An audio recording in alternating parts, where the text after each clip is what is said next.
મોરબી શહેરના નવલખી ફાટક પાસે આવેલ ખુલ્લા નાળામાં સાંજના સમયે મૂળ દાહોદના શ્રમિક પરિવારનું 6 વર્ષનું બાળક તંત્રની બેદરકારીનો ભોગ બન્યું છે। ટ્રાફિકથી ધમધમતા રોડ પર ખુલ્લા નાળામાં સાંજે 4 થી 6 વાગ્યાની આસપાસ અચાનક પડી ગયું અને કચરો પાણીના કારણે બાળક બહાર ન નીકળી જતા કમકમાટીભર્યું મોત થયું છે।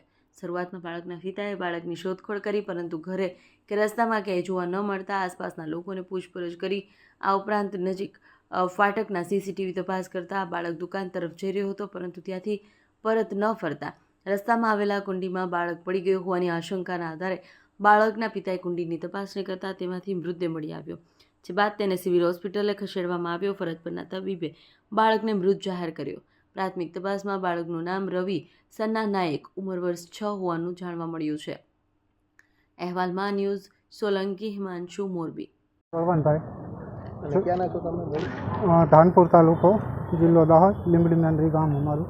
ઓકે, તમે આ જે ઘટના બની આ શું ઘટના બની હતી અને કોણ અત્યારે કઈ જગ્યાએ પડ્યું હતું ને શું ઘટના બની?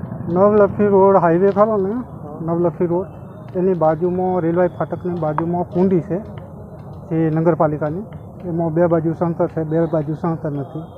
હવે ઢોકેલું હોય સર તો છોકરું ન પડે, આજે મારું પડી ગયું, કાલે બીજાનું કોઈનું પડી જાય, એવું ખુલ્લું રહ્યું, એમાં છોકરું પડી ગયું, રમતા રમતા પડી ગયું। હવે શું કરીએ સર? છોકરું અહીંયા કેમ રમતું હતું? તમે અમે અહીંયા કામ કરતા હતા, બાજુમાં કામ કરતા હતા, ગાડી ખાલી કરતી એટલે મજૂરી કરતા હતા, એટલે રમતા રમતા બેટ પડી ગયું। શેની મજૂરી કરતા હતા? ગાડીમાં સેન્ટિંગ સામાન હતું એ ઉતારતા હતા, એ ગાડી મૂકી, અમે અમારા બા હતા એ ચા મૂકો બા, અને અમે ગાડી ખાલી કરી। હવે અમે 4 ફરમાં ઉતાર્યા, અમે પછી છોકરો નથી ગોઠવા ગયા એટલે અમારા ઘરનાને કીધું તમે જો રૂમ ઉપર એ જાઓ, રૂમ ઉપર નથી। હવે સીધા ફાટકે આવીને અમે સીસીટીવી કેમેરાને ચાલુ કરાવ્યો, તો છોકરું ભાગ લઈને જતું રહીને પછી પાછું દેખાયું નહીં।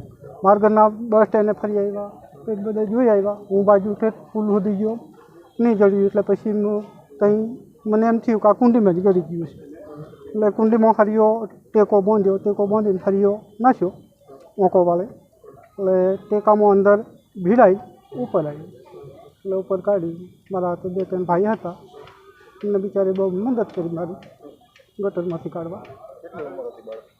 6 વર્ષ। તમારે કુલ સંતાન કેટલા? 2 સંતાન। આપનું નામ શું હતું બાળકનું? રવિભાઈ સનાભાઈ।